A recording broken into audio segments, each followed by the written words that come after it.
What's going on, summoners? Welcome back to another Pro Guides at Wild Rift video. My name is Kangas, and today we're looking at the only mid lane guide you will ever need in Wild Rift. Till 2 years from now when there's like 20 more champions to play, but for now it is the only mid lane guide you will ever need. I'm a support main, you can trust me. Anyway, let's get into the video. First up, a fairly obvious statement, mid lane is considered as the center of the map. This means that we can move similarly fast to either top lane or bot lane in order to influence the game. Another feature of mid lane is the fact that we're always close to the jungler, which allows us to impact the game even further. Regardless of these benefits, we have to be careful though. Being at the center also attracts a lot of unwanted attention that we have to deal with. Nobody likes that unannounced visit of the enemy Jarvan. But don't worry, we got you covered. Up next, we'll show you how to maneuver in the lane and how to deal with said attention and make sure that you shine as the carry of your team. Thanks to mid lane being the center of the map, the idea of roaming comes almost natural. Remember that last Aurelion Sol who dipped out of lane and just went on to kill your dragon laner? Well, you can be that guy too, and here's how. When playing mid lane, it's very important to take your options into account. What can we do in lane and what can we do outside of it are two important questions that you always have to be asking yourself. Now, imagine you're playing Aurelion Sol into an Orianna. You'll very likely find it troublesome to deal with that Orianna in lane, but what can you really do about it? For now, let's take a quick look at both champion kits.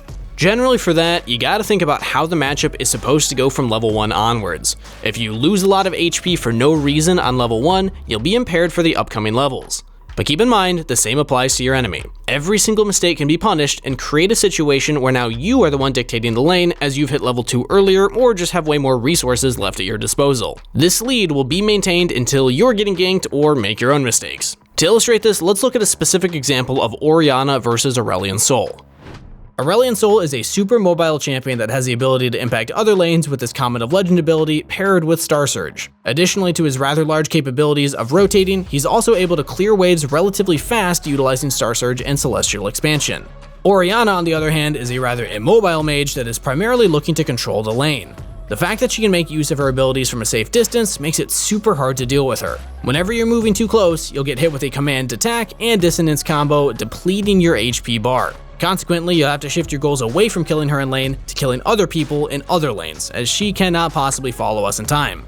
So, coming back to that A-Sol, how did we choose the best available moment to roam away from lane? As a rule of thumb, you want to make sure that you're not losing minions when you're leaving the lane. I mean, you never want to give your opponent stuff for free, right? In short, shove the wave before you roam.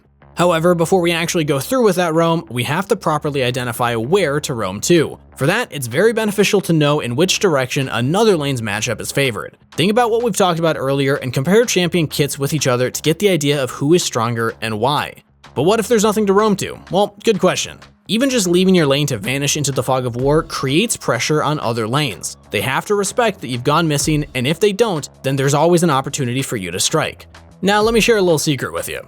First, you have to make sure that they can see which side you're leaving. Next, once you're in Fog of War, you actually turn around and roam towards the other side of the map. This little trick might catch people off guard as now you've tricked the wrong laner into thinking you're ganking them. This way, you're being deceptive and not predictable. Making the enemy constantly guess where you're about to go is an immense way to pressure your enemy. But the best thing about it is that if they mess up once, you might be there to reap the rewards and start your own snowball. Having to constantly think about that is very taxing for the enemy, so make use of it. And keep in mind, if you do get a snowball rolling, this changes completely how the laning phase will play out. We can now play vastly different in lane thanks to the item advantage we got from roaming, making it significantly easier for us to take care of our enemy laner. Before we get on with the video, I want to make sure you check out our Wild Rift Discord in the description below. And also, if you want to check out all of our future Wild Rift content, make sure to hit like and subscribe to the channel. Since junglers are naturally gravitating towards the mid lane, it's very possible to be drawn into a lot of skirmishes. If you want to have the advantage for those skirmishes, you have to take a look at lane priority. Every jungler loves his mid laner to come for a fight, trust me. But what exactly is lane priority? Lane priority describes the ability to move first to a skirmish in close proximity. Naturally, champions with strong wave clear tend to have a good laning phase and are more than capable of pushing their opponent under tower. This means you have lane priority and can leave your lane to help out your jungler if they need you. Another little trick you can pull here is if you see your jungler fighting, you can actually walk towards them as if you're roaming to help. Then when your lane opponent roams to match, you can instead turn all of your damage and focus to burst them down. Again, this only works if you have the right kit for it, but it's a fun little trick to try.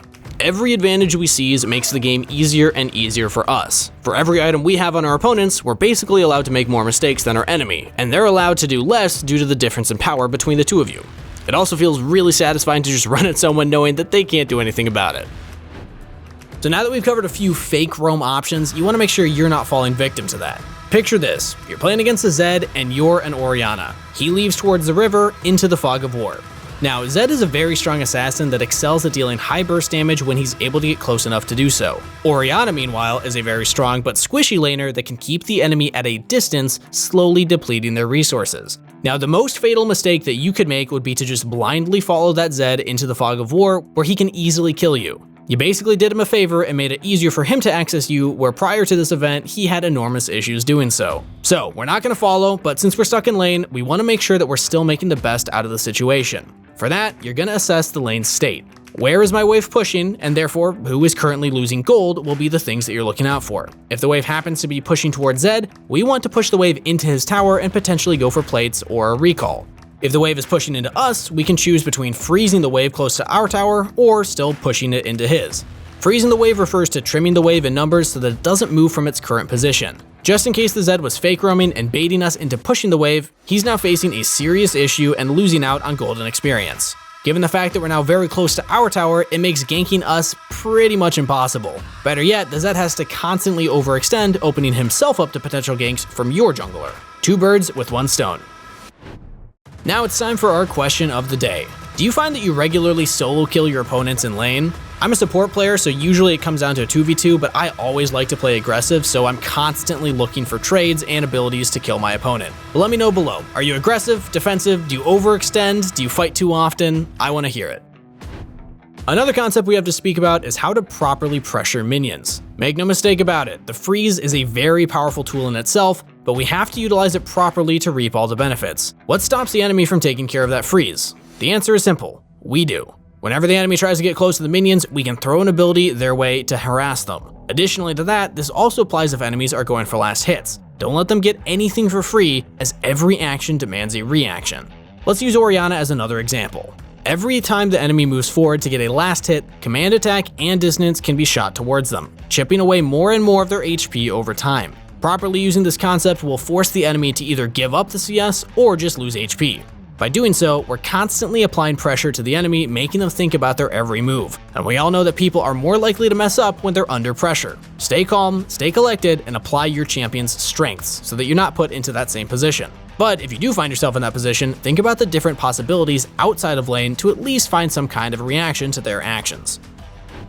But back on the topic of what I'd asked during the question of the day, I want you all to remember that you don't have to kill your opponent in order to win. Remember the last time you attempted to make a crazy play so you can kill them and it went horribly wrong? Well, that can happen very frequently as well. And honestly, most of the time making these plays involve doing a lot of things that just aren't necessary. In most of these situations, when you're overextending for a kill, you're just making yourself more vulnerable than you have to be. Instead, patiently playing towards our character's strengths while avoiding unfavorable situations in lane gives us way more safety. This way, we're able to collect reliable income in the form of gold and XP while waiting for the enemy to mess up. Key here is to instantly realize and punish when your opponent's made a mistake. One thing is very important though. It's not just that we don't need to kill our lane opponent, but it's also that we need to make sure we're not dying, be it to our lane opponent or an enemy jungler. Staying safe from the jungler might seem difficult, but it's actually a lot easier than you think. You have wards, so use them. Drop them in bushes that you think junglers are coming from, or just bushes that you get ganked from a lot. Here's an example. Warding close to the enemy raptor camp so that we see the raptors and entrance to the river gives us a lot of information about what the enemy jungle is doing. If we have a ward down and don't see the enemy jungler, you want to lean towards that side of the lane, because that means the enemy jungler probably isn't over there. And if they do gank, it'll be from the other side. Alright, now let's summarize. For us to be the best mid laner for our team, we have to realize that we are the centerpiece of the map from which most of the rotations come from. More than that, we have to know how to maneuver our champions in lane and respond properly to what the enemy laner is doing. Capitalize on the tiniest things you can and punish every single mistake you see as fast as possible. This will lead to you improving your laning phase, and a better laning phase grants you an easier time transitioning into the later parts of the game, as we're consistently stronger rather than sometimes stronger. Remember, consistency over coin flip. Regardless of being the proactive one leaving the lane or the one staying, you have to assess the situation quickly and make use of the concepts that we've provided you with. Be aware of what is happening around you and the other lanes. Look for windows to roam and pressure other lanes whenever you can. But don't let yourself get baited into blindly following your laner into the fog of war if you're not the one moving first. You may rather use the wave to build up small advantages, as it's way more consistent than just running around after somebody. Last but not least comes vision that allows us to base our plays on facts rather than expectations. Combining all these concepts and ideas makes us a much more consistent laner that knows how to play from ahead and behind alike. Honestly, I'm not sure why we don't have our resident Lux cosplayer Avalon do the mid lane guide. I think I'm more of a support guy myself, but hey, we'll get her back on the channel when she's not busy going viral on her Twitter. Anyway, thanks everybody for watching. Make sure to answer our question of the day in the comments down below. If you'd love to see more Wild Rift content, hit that like and subscribe button, as well as join our Wild Rift Discord to get everything Wild Rift in the future. But most importantly, as always, best of luck on the Rift, stay hydrated, and I'll see you next time. Hey.